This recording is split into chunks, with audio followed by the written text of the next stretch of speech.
1번입니다. 지금 함수비가 20%인 수분토가 있는데 이 흙의 함수비를 30%로 만들기 위해 첨가해야 하는 물의 무게는 얼마인가 이렇게 물어봤습니다. 지금 함수비가 20%라고 했는데 함수비라는 것은 우리가 WS분의 WW 이런 식으로 정의가 되죠. 그런데 WS는 흙 입자만의 무게지만 우리가 WW는 토질력학에서 바로 안 주어진다고 했습니다. 그래서 전체 무게에서 WS를 빼는 방식으로 계산을 해야 된다 그랬고 지금 문제에서는 스분토 1800g이 주어졌으니까 요거는 이제 W가 주어진 거죠. 전체 무게가. 그래서 WS분의 1800 마이너스 WS 이런 식으로 표현을 할 수가 있습니다. 그런데 이게 지금 0.2라는 얘기죠. 함수비가 0.2라 그랬으니까. 그래서 이거를 계산을 하게 되면 흙 입자만의 무게가 1500g이 나오게 됩니다. 그런데 지금 이 흙을 함수비 0.3으로 만들고 싶다 그랬는데 이 함수비도 역시 마찬가지로 WS분의 W 이런 식으로 표현이 되겠죠. 그래서 WS분의 W-WS 이렇게 됐는데 물이 추가돼서 이 W가 변할 수도 있겠지만 이 흙 입자만의 무게는 물이 추가된다고 해도 변화가 안 되겠죠. 그래서 밑에다가 그대로 대입을 할 수가 있습니다. 그래서 1500분의 W-1500 이렇게 되고 이게 0.3이란 얘기죠. 그러면 우리가 W를 계산을 할 수가 있습니다. 전체 무게를. 이걸 계산을 하게 되면 1950g이 되는데 이게 무슨 얘기냐면 원래는 1800g이었는데 이 함수비가 0.3이 되려면 전체 무게가 1950g이 될 때까지 물을 넣어야 된다는 얘기고 무게의 변화에서 우리가 W가 변화를 한다는 얘기는 흙 입자는 변하지 않습니다. 전체 무게의 변화량은 물의 무게의 변화량과 동일해요. 그래서 지금 W가 1800에서 1950으로 변했다는 얘기는 물이 150g 추가됐다는 얘기여서 답은 3번입니다. 2번입니다. 지금 다음 광물 중 팽창 잠재력이 가장 큰 점토 광물은 이렇게 물어봤는데 이거는 이해를 하기 위해서는 우선 점토 광물의 기본 구조부터 한번 설명을 해보면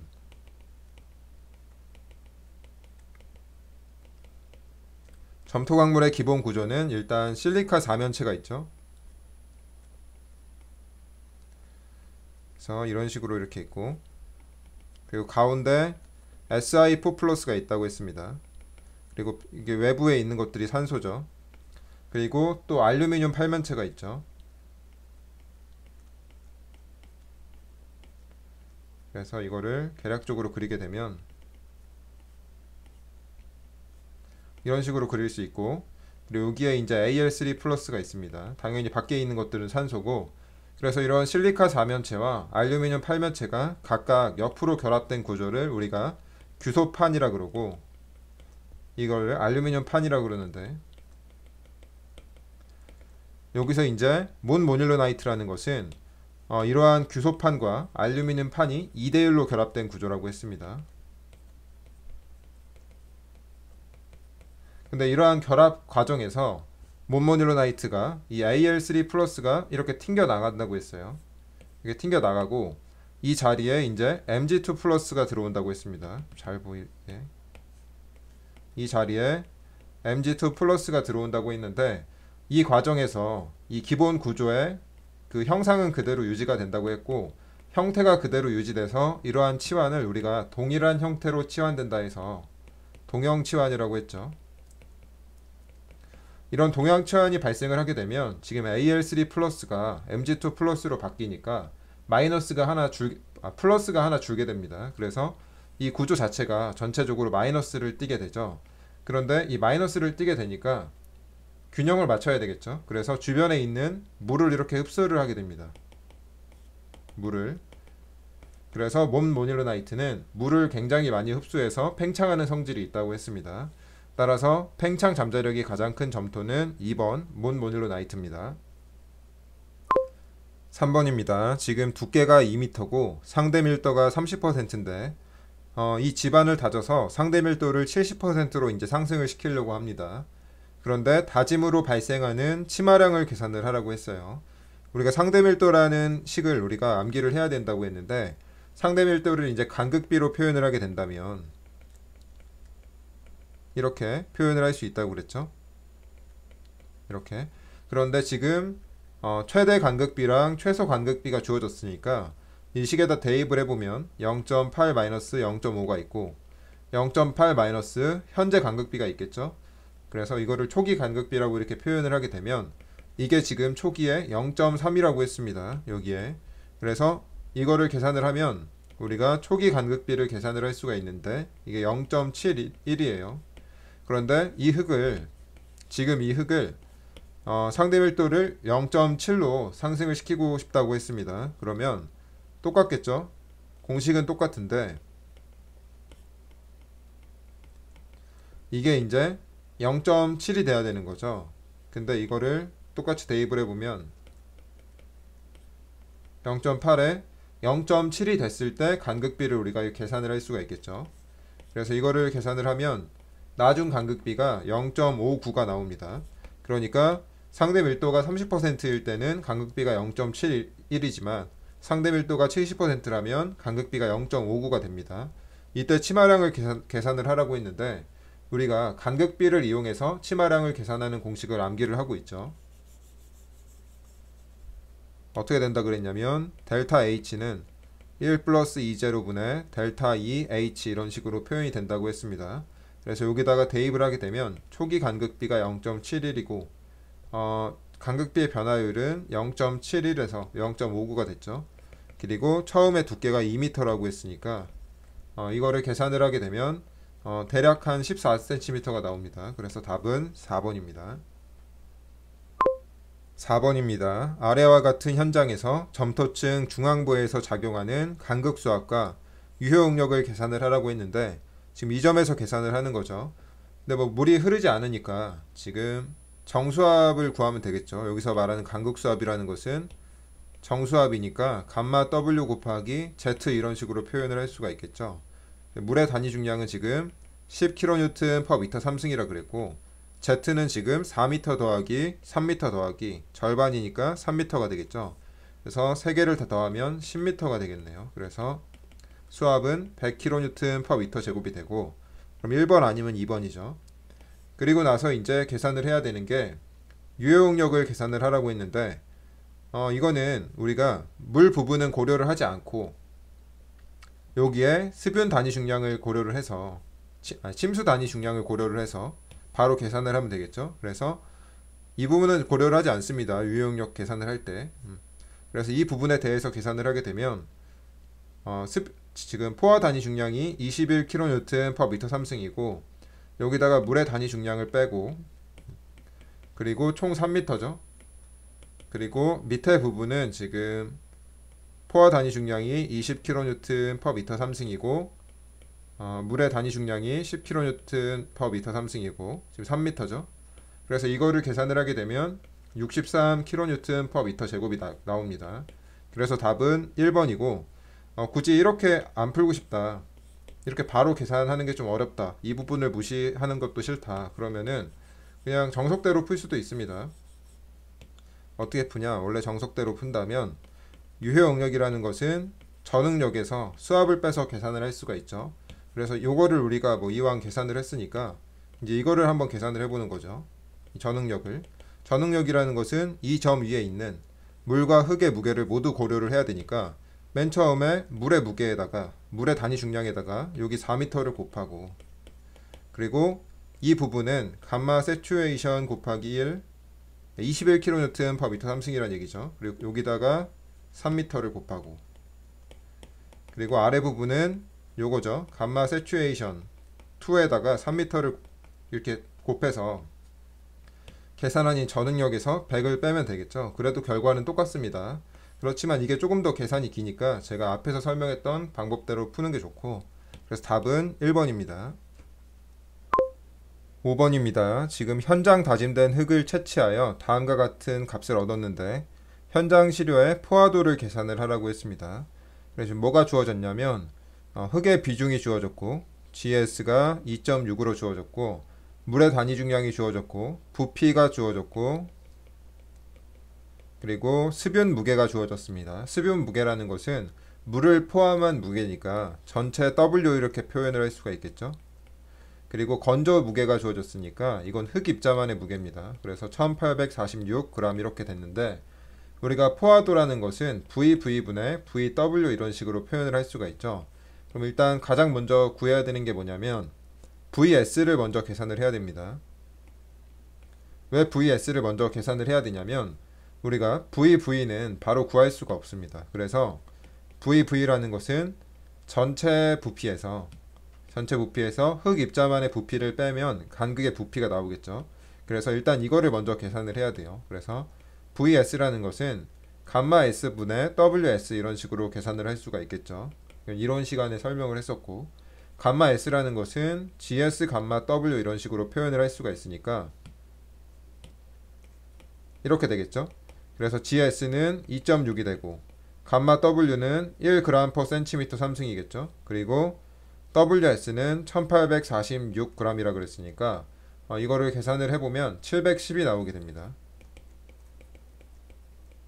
그런데 전체 부피가 지금 1150이라 그랬죠. 그래서 1150에서 710을 빼게 되면 이게 440cm 3승이 나옵니다. 그래서 이걸 여기다 대입을 해야 되는 거고, 그리고 또 계산을 해야 되는 게 물의 부피를 계산을 해야 되겠죠. 물의 부피라는 것은 감마 W로 WW를 빼면 계산을 할 수가 있겠죠. 그렇지만 토질력학에서 물의 무게는 바로 안 주어진다 그랬고, 전체 무게에서 WS를 빼서 계산을 한다고 했습니다. 그래서 감마 W는 1g/cm 3승이고 전체 W가 2176g이고 그리고 WS가 1846g이죠. 그래서 이거를 계산을 하게 되면 이게 330cm 3승이 나옵니다. 그래서 이거를 여기다 대입을 하면 되겠죠. 그러면 S는 포화도는 440분의 330이니까 4분의 3 해서 0.75가 나오게 됩니다. 그래서 답은 1번입니다.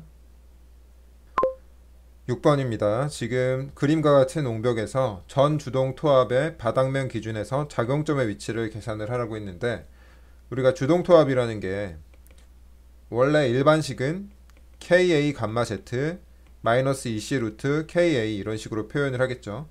그런데 지금은 여기 상제하 중에 영향이 있으니까 KA에다가 여기 감마 Z 더하기 Q 이런 식으로 들어가야 된다고 했습니다.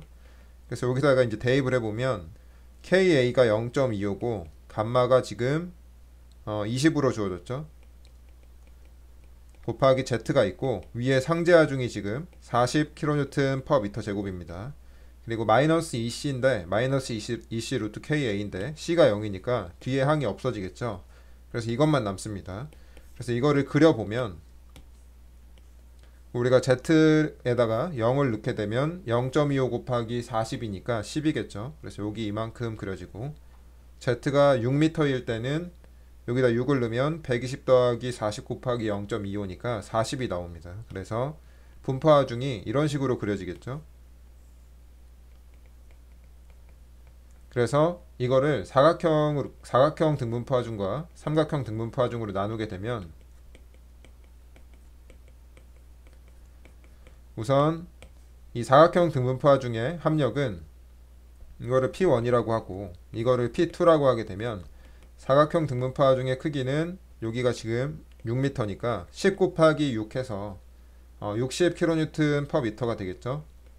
그리고 삼각형 등분포하중의 크기는 2분의 1 곱하기 6m 곱하기 요만큼은 30이죠. 40에서 10 빼서 30kN/m 제곱이니까 이거를 계산을 하게 되면 이게 3이고 90kNm/m가 나오게 됩니다. 그래서 우리가 작용점의 위치를 계산을 하라고 했으니까 작용점 위치는 P1 플러스 P2분의 이거는 응용력학 지식을 이용을 하는 거죠. 그리고 P1 곱하기 이 P1은 사각형이니까 하단을 중심으로 절반에 오겠죠. 그래서 3m를 곱해야 되는 거고, 그리고 P2는 삼각형이니까 하단을 중심으로 3분의 1 지점에 와야 되죠. 그래서 2m를 이렇게 곱해야 됩니다. 그래서 이거를 계산을 해보면 2.4m가 나오니까 답은 3번입니다. 7번입니다. 이 문제는 조금 좋은 문제인데 그래서 조금 주의 깊게 보셨으면 좋겠습니다. 지금 정규 안밀 점토층이 있고 감마 T가 18kN/m 3층인 양질토로 5m의 높이로 여기에 성토를 했어요. 그런데 뭘 구하라 그랬냐면 점토층 중앙의 A 지점에서, 그러니까 이 부분에서 안밀도가 80%일 때 A점의 연직 유효 응력은 이렇게 물어봤는데, A점의 연직 유효 응력이라는 것은 초기에 하중이 제하되지 않았을 때, 그러니까 성토되지 않았을 때 유효 응력에다가 이 성토로 인해 증가한 유효 응력의 증가량이 있겠죠. 그래서 맨 처음에 계산을 해야 되는 것은 뭐냐면 초기에 이 매립 성토층이 없다고 가정을 하고 유효 응력을 계산을 해야 됩니다. 그런데 지금 여기가 포화되어 있죠. 물이 여기 침수되어 있으니까 감마 세츄에이션을 쓰는 것이 아니고 감마 프라임 곱하기 Z 이런 식으로 표현을 해야 되죠. 그래서 19kN/m 3승 마이너스 10kN/m 3승에다가 지금 여기가 6m죠. 그래서 6m를 곱하면 54kN/m 제곱이 나오게 됩니다. 그래서 일단 요게 여기에 들어가야 되는 거고, 그 다음에 매립 성토층으로 인해서 증가한 유효 연직 응력을 계산을 해야 되는데, 이 매립 성토층이 여기 작용을 하게 되면 이 지중에서 발생되는 전응력 증가량은 얼마냐면, 매립 성토층의 지금 무게가 18kN/m 3승이 있고 5m가 있죠. 그래서 90kN/m 제곱을 받게 됩니다. 그런데 이거는 전응력 증가량이고, 이 점토층이 90kN/m 제곱에 전응력이 증가를 하게 되지만 지금 A가 있는 이 부분이 점토층이죠. 그래서 물이 배수되지 않기 때문에 이러한 전응력 증가량을 초기에는 과인간극 수압으로 부담을 하게 됩니다. 그런데 이제 시간이 많이 경과하게 된다면, 시간이 무한대로 경과를 하게 된다면 이 과인간극 수압이 결국 소산이 되겠죠. 그러면 누군가는 이거를 부담을 해야 되니까, 증가된 응력 증가량을 부담을 해야 되니까 이제 이거를 흙이 유효 응력으로 부담을 하겠죠. 그런데 지금은 안밀도가 80%라고 했습니다. 그러니까 이 초기 단계와 시간이 무한대로 흐른 단계의 이 과도기 중간 상태에 80%의 위치를 한다는 얘기죠. 그러니까 이 응력의 증가량을 80%만큼 흙이 부담을 한다는 얘기예요. 그래서 90 곱하기 0.8만큼 이 유효 연직 응력이 증가를 할 겁니다. 그래서 초기는 지금 54였고 이거는 8, 9, 72니까 72만큼 증가를 했겠죠. 그래서 답은 126이 됩니다. 따라서 답은 4번입니다. 9번입니다. 지금 한 변의 길이가 2m인 정사각형 기초고 단위 중량이 20kN/m 3승으로 주어졌습니다. 그리고 내부 마찰각이 30도고 이게 모래지반이에요. 굉장히 중요하죠. 모래지반이라고 하면 토질력학에서는 별도의 언급이 없더라도 점착력이 0이라는 사실을 일단 인지를 해야 되고, 계속 읽어보면 지금 테르작 수정 지지력 공식으로 구한 극한 지지력을 계산을 하라고 했습니다. 그래서 우리가 원래 극한 지지력이라는 것은 CNC 플러스 QNQ 플러스 2분의 1 감마 B N 감마 이런 식으로 계산을 할 수가 있는데, 요거는 이제 줄기초에 적용이 되는 거죠. 그런데 지금은 편심도 있고 하중의 형태도 정사각형입니다. 그래서 일단 뭘 고려를 해야 되냐면, 이렇게 편심 하중이 있을 때는 이 폭이랑 이 길이를, 단면의 길이를 다시 재조정을 해야 됩니다. 어떻게 계산을 해야 되냐면, 여기가 원래 2m였는데 여기 편심이 있죠. 그러면 2m를 쓰는 것이 아니고 2m 마이너스 2 곱하기 0.4m를 해서 1.2m를 사용을 해야 됩니다. 그리고 요것도 마찬가지로 원래 2m였는데 2 곱하기 여기 편심이 0.2m죠. 그러면 이게 0.4니까 1.6m가 되겠죠. 그래서 여기서 이제 작은 것을 B'이라고 하고 큰 것을 L'으로 해서 이용을 해야 됩니다. 그런데 이제 다시 설명을 하자면, 이거는 줄기초 형상이었는데 지금은 줄기초 형상이 아니죠.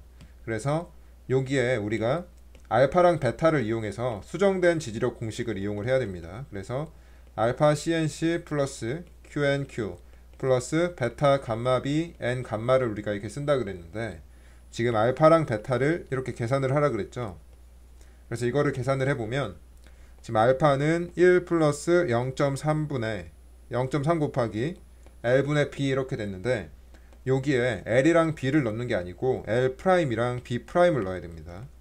그래서 1 플러스 0.3에 L이 지금 1.6m고 L'이 B 프라임이 1.2m죠. 그래서 알파는 40분의 49가 되고, 그리고 베타를 계산을 해보면 베타는 지금 0.5 마이너스 0.1 L분의 B죠. 그래서 0.5 마이너스 0.1에다가 L 프라임이 1.6m고 B 프라임이 1.2m죠. 그래서 이거를 계산을 해보면 40분의 17입니다.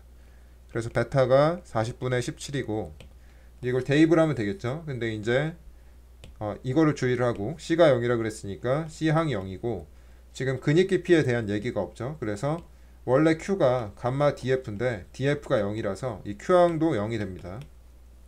그래서 이 두 부분은 날라가고 베타 감마 B N 감마만 남겠죠.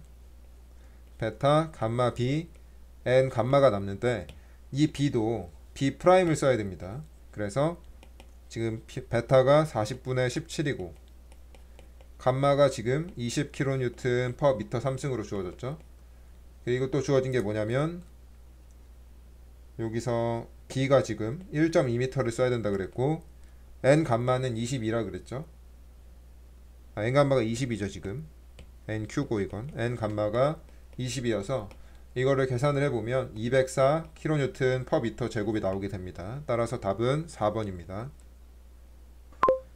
10번입니다. 지금 다짐에 대한 설명으로 옳지 않은 것은 이렇게 물어봤는데 일반적으로 균등계수가 클수록 최대 건조 단위 중량은 감소한다. 이거는 우리가 어떻게 이해를 해야 되냐면 다짐 곡선이 있겠죠. 가로축에 함수비가 있고 세로축에 건조 단위 중량이 있는데 우리가 다짐 곡선이 뭐 이런 식으로 그려지죠. 그런데 다짐 곡선이 좌상향으로 이동하는 조건이 있다고 했습니다. 이렇게 원래 여기 있던 다짐 곡선이 이렇게 좌상향으로 이동하는 조건이 있는데 입도 분포가 양호할수록 그리고 다짐 에너지가 클수록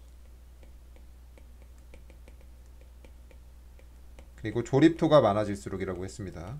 조립분이 많아질수록이 정확하겠죠. 그런데 여기서 균등 계수가 커진다는 얘기는 입도 분포가 양호해진다는 얘기랑 똑같은 얘기입니다. 그래서 균등 계수가 크면 여기 있던 그래프가 여기로 이동을 하게 되겠죠. 그러면 건조 단위 중량은 증가를 하게 되는데 지금 감소한다 그랬으니까 일단 1번이 틀렸고요. 2번은 다짐 에너지가 클수록 최적 함수비는 감소한다 그랬는데 다짐 에너지가 크면 좌상향으로 이동을 하게 되겠죠. 그러면 최적 함수비는 감소합니다.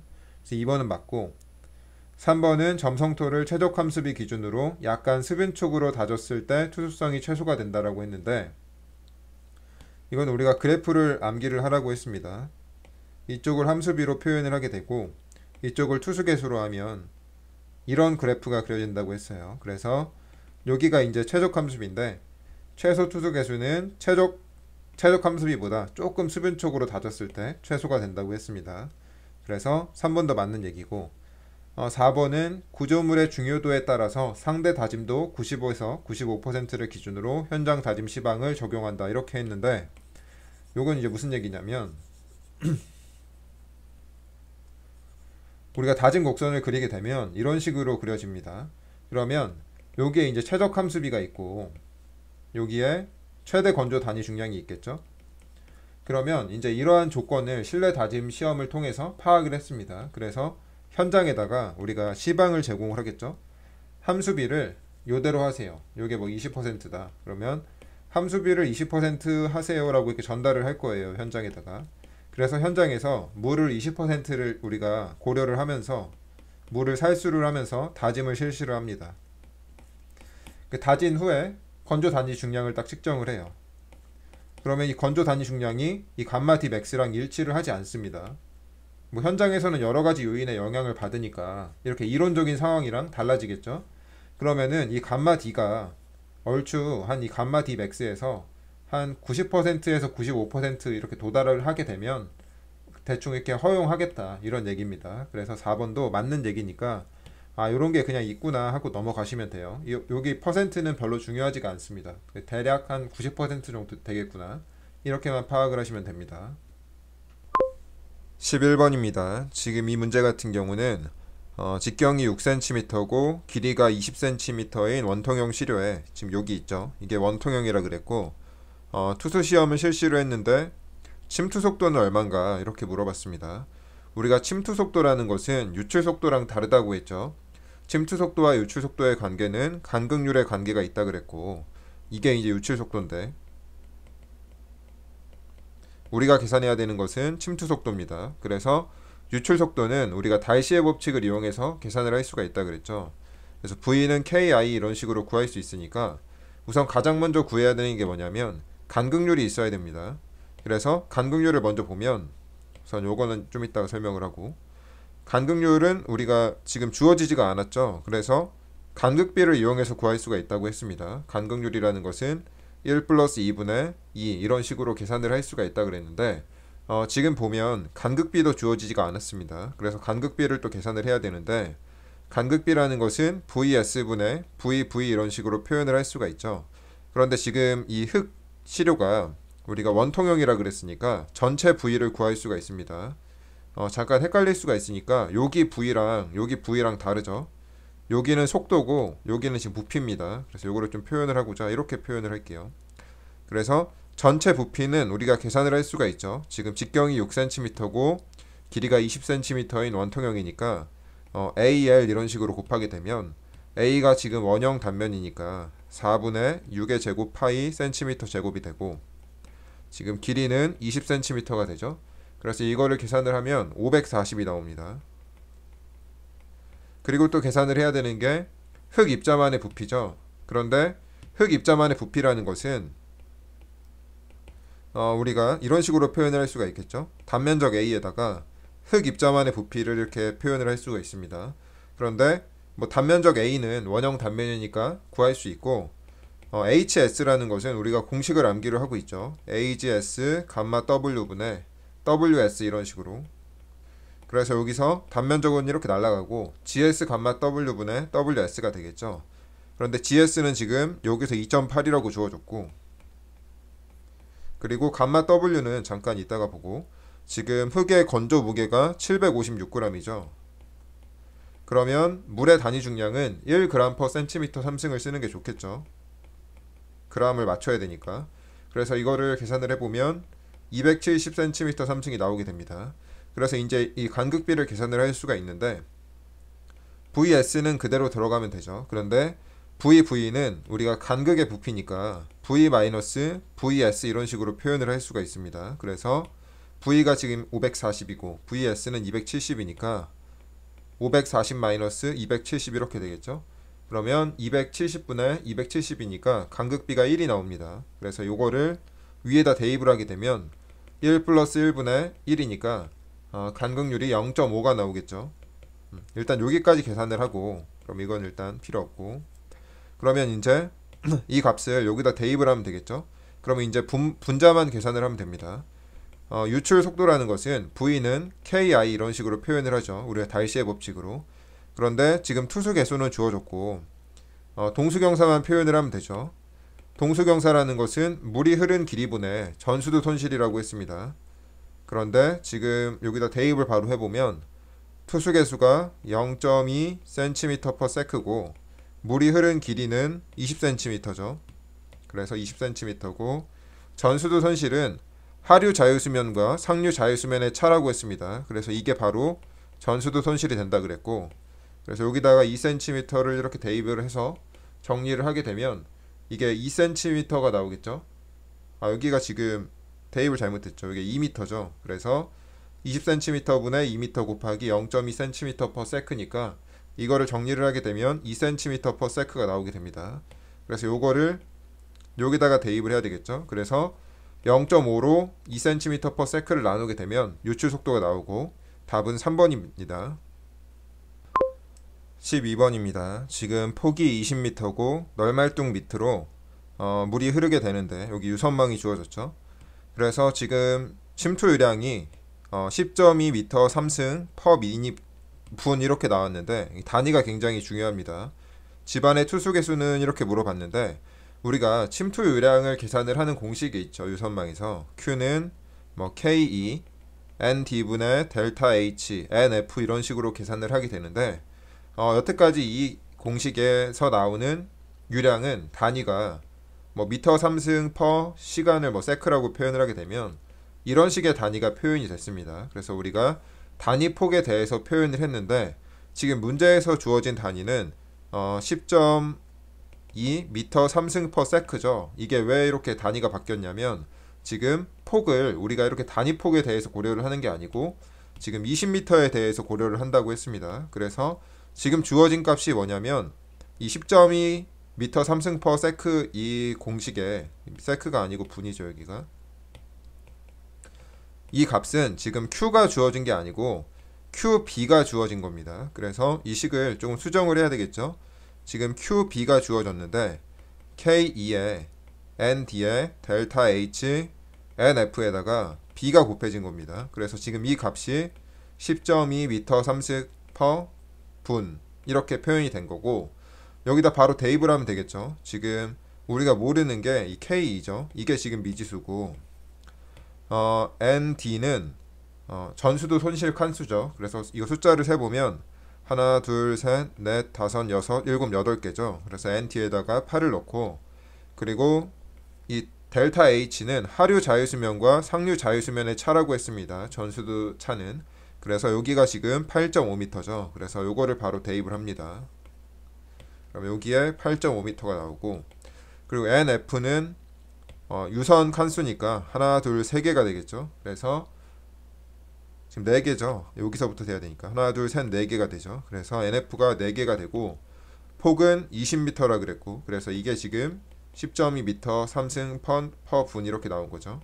그래서 이거를 정리를 해보면 K가 0.002m per sec가 나옵니다. 그래서 답은 1번입니다. 13번입니다. 이 문제는 조금 신유형 문제인데 천천히 한번 풀어보겠습니다. 지금 현장 말뚝 설계를 하려고 하는데 말뚝의 최대 허용 하중은 다음 그림과 같이 이렇게 하중과 치마량 곡선이 있죠. 가로축의 하중을 표현을 했고 여기다 치마량을 표현한 곡선으로 얻을 수 있다 이렇게 나왔습니다. 그런데 이제 설계에서 요구하는 최대 허용 치마량이 최대 제하 하중을 기준으로 0.001cm per kN보다 작아야 하며라고 했는데 요거를 먼저 해석을 해보면 지금 최대 허용 치마량이라는 것은 여기서 지금 2000kN까지 지금 제하가 됐죠. 그리고 여기서부터 더 이상 안 나왔으니까 여기가 이제 최대 허용 하중이란 얘기고 최대 제하 하중이란 얘기죠. 제하된 하중이 여기니까. 그래서 요게 지금 2000kN인데 최대 허용 치마량이라는 것은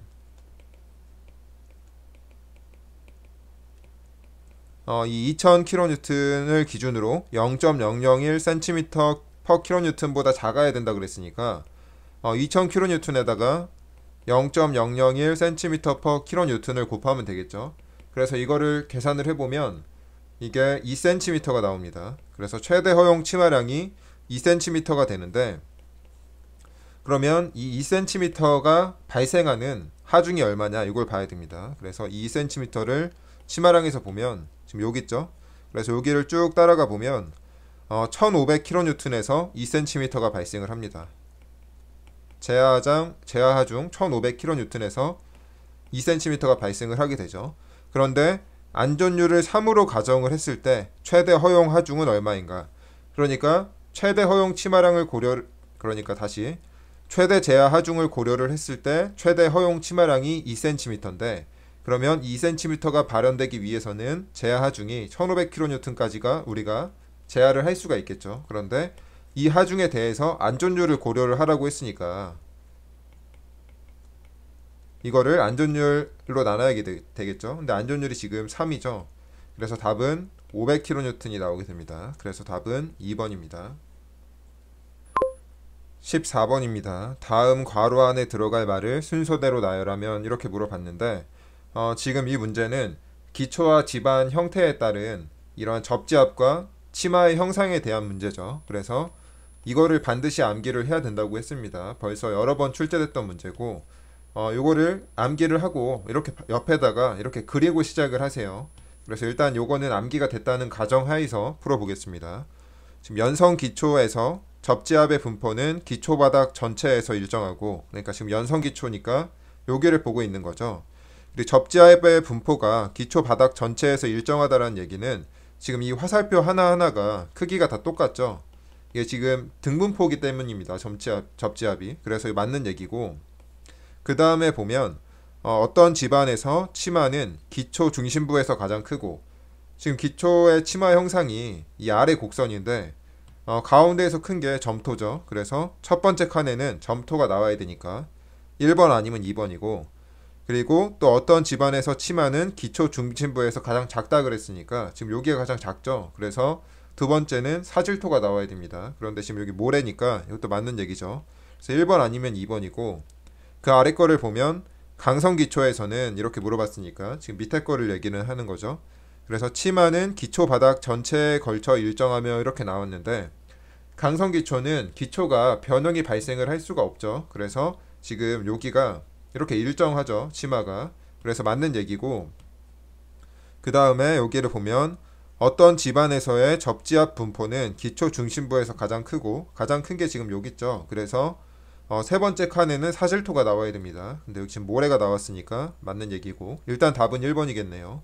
그리고 네 번째는 어떤 집안에서의 접지압 분포는 기초 중심부에서 가장 작다라 그랬는데, 여기서 작고 여기서 크죠. 그래서 네 번째 칸에는 지금 점성토가 나와야 됩니다. 그래서 점토. 그래서 답은 1번입니다. 15번입니다. 지금 어떤 점성토 집안에서 표준 간입 시험에 대해서 n값이 10을 얻었는데, 이 점성토 집안의 연경도는 이렇게 물어봤는데, 이 문제는 제가 설명할 게 없습니다. 지금 제가 이거는 기출문제 그 프린트에다가 제가 답이랑 표를 적어 놨으니까 그걸 암기를 하면은 그대로 풀 수가 있는 문제인데, 근데 제가 이제 이 문제에서 하고 싶은 말은 이 문제는 틀려도 괜찮습니다. 왜냐면 이런 문제는 지금 문제가 잘못 나왔어요. 서울시에만 이런 문제가 나오는데, 이런 문제는 그냥 기사시험에 적합한 문제고 7급 토질역학에는 잘 출제되는 문제도 아니고, 이런 유형의 문제는 만약에 교수님들이 출제를 하신다면 이런 식으로 문제를 출제를 하지가 않습니다. 이런 조건들은 언제든지 변화가 될 수 있기 때문에.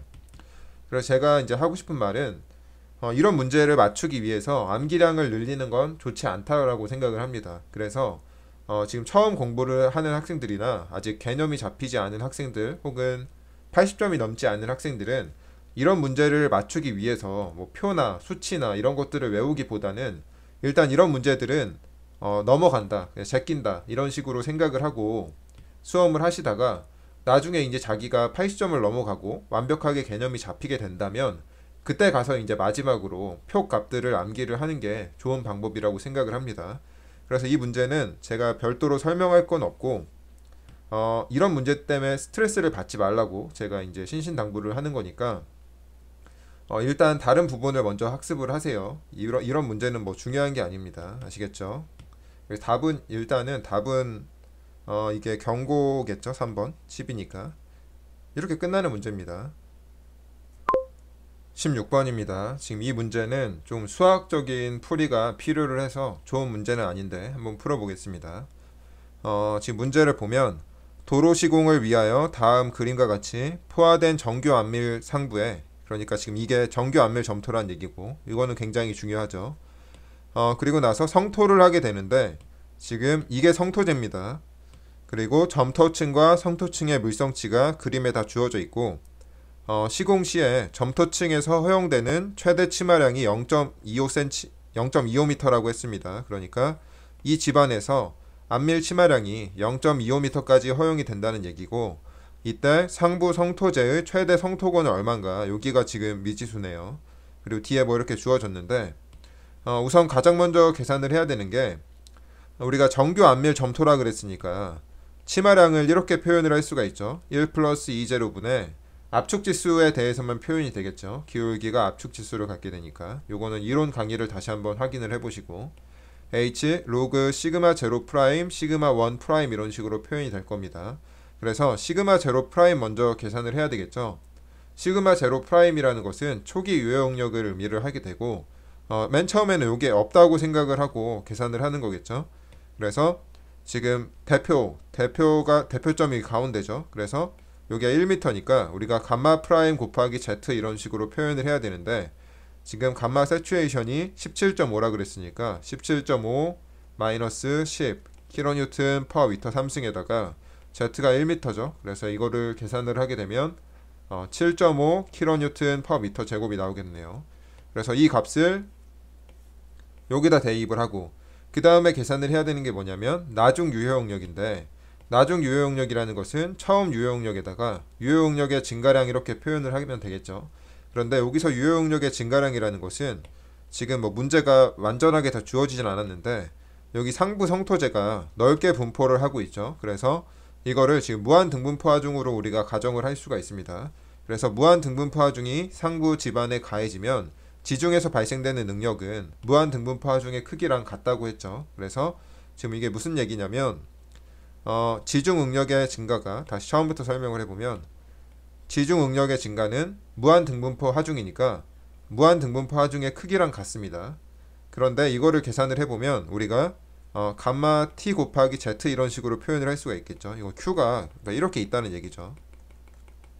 무한 등분포 하중이. 그래서 이거를 계산을 하게 되면 지금 19 kN per 미터 3승에다가 이게 지금 x 이렇게 대문자 x 이렇게 표현이 됐는데, 결국에 이렇게 증가한 지중 응력의 증가는 여기가 물론 점토층이지만 결국에 물이 천천히 배수가 되겠죠. 그러면 결국에 이 전응력의 증가는 유효 응력의 증가가 된다는 얘기입니다. 그래서 요게 이제 여기 이렇게 들어가는 거겠죠.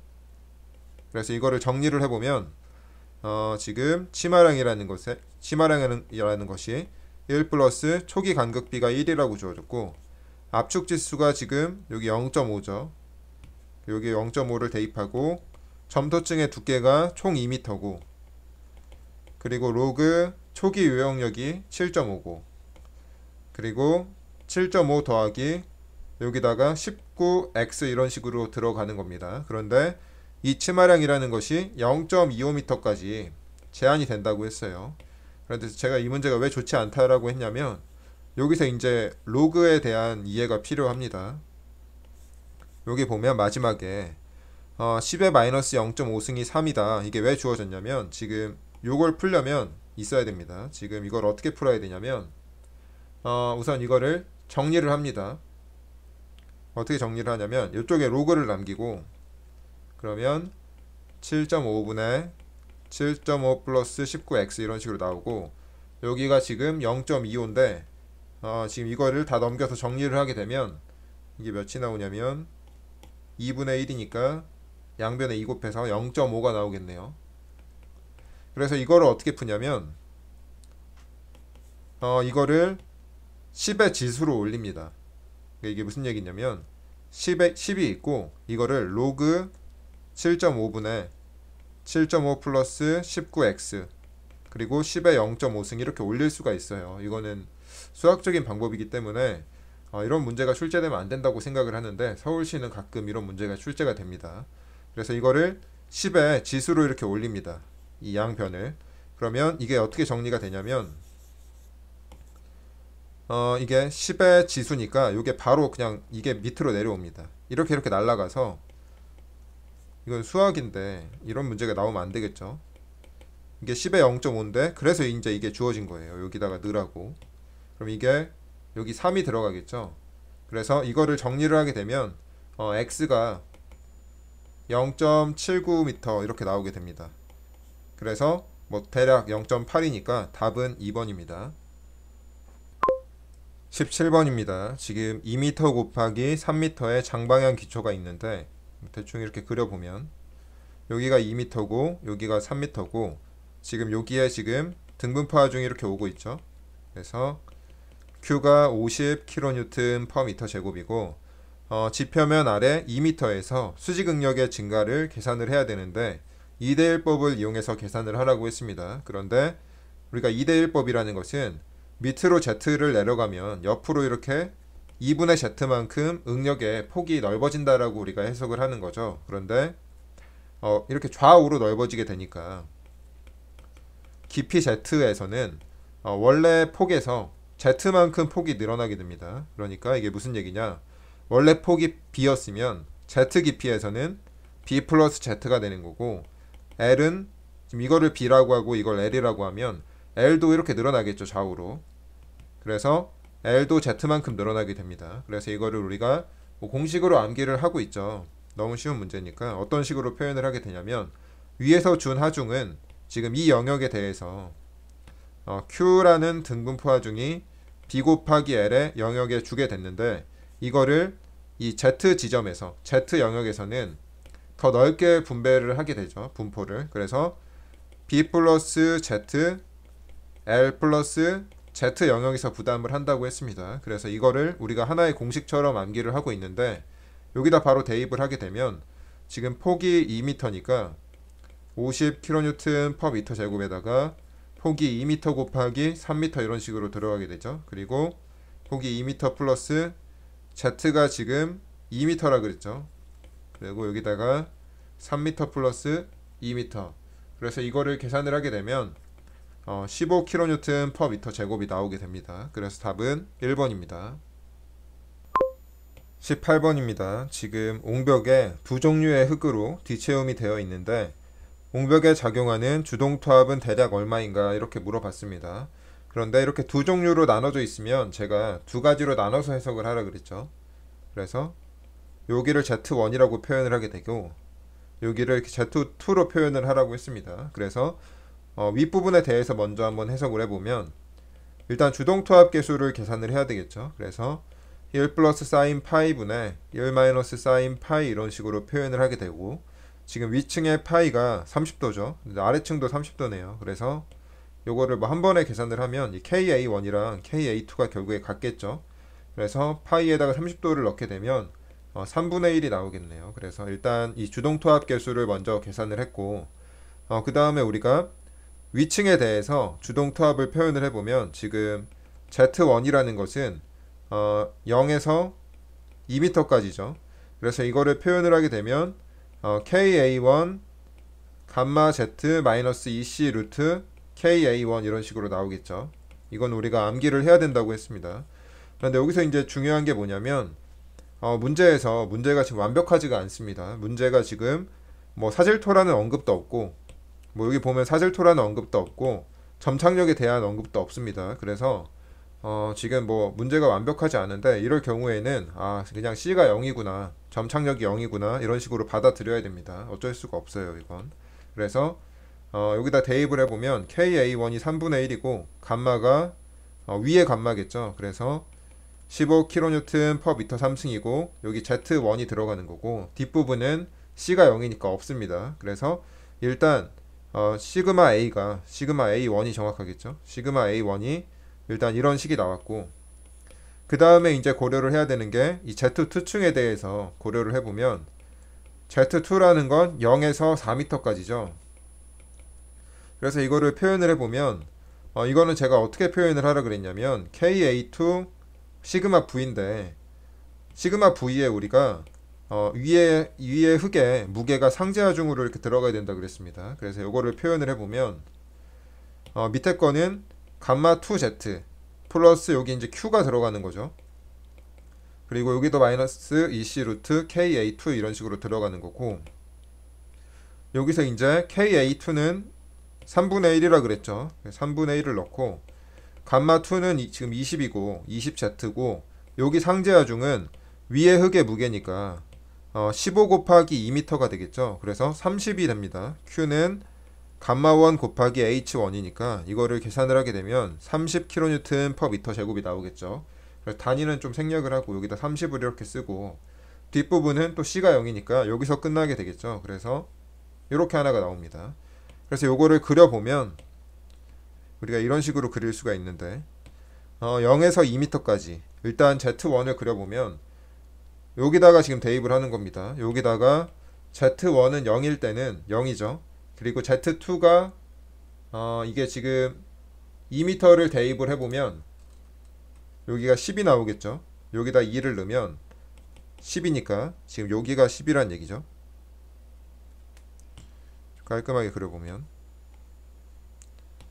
여기가 10kN per 미터 제곱이란 얘기고, 그 다음에 밑에 것도 한번 계산을 해보면 지금 밑에가 이제 여기다 대입을 하는 거겠죠. Z가 0일 때를 넣으면 30 곱하기 3분의 1이니까 10이 나옵니다. 그래서 여기 요 점에서 일단 만나게 되고, 그 다음에 또 Z에다가 4를 넣게 되면 요게 80이고 110이니까 3분의 110 이렇게 나오겠죠. 그래서 밑에가 3분의 110이 됩니다. 뭐 이렇게 그려지겠죠. 그래서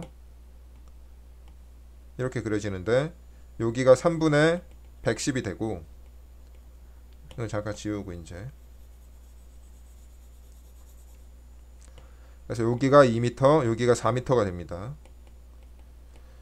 그래서 지금 문제에서는 주동토합은 대략 얼마인가 했으니까 이 삼각형의 면적을 계산을 하면 되겠죠.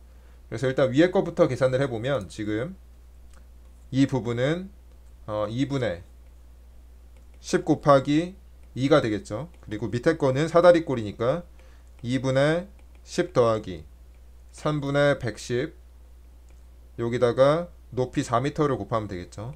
그래서 이거를 계산을 하게 되면 이게 주동토합이 되고 103.3kN/m 정도 나오게 됩니다. 그래서 답은 2번입니다.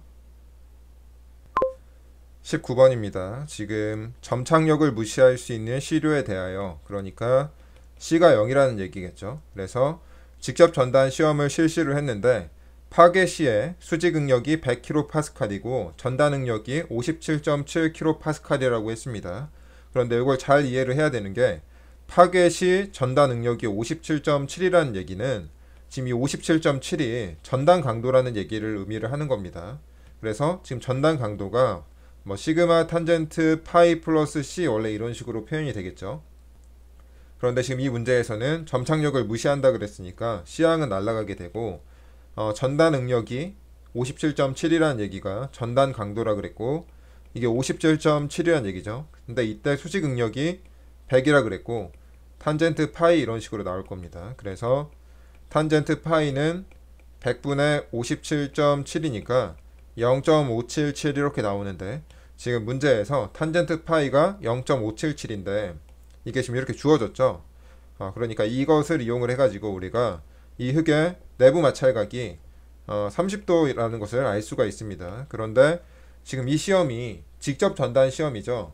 직접 전단 시험은 우리가 배수 상태에서 하지 않고 뭐 사질토에서만 진행을 하기 때문에 사실상 이 파이는 파이 프라임을 의미를 하게 됩니다. 엄밀히 말을 하게 되면.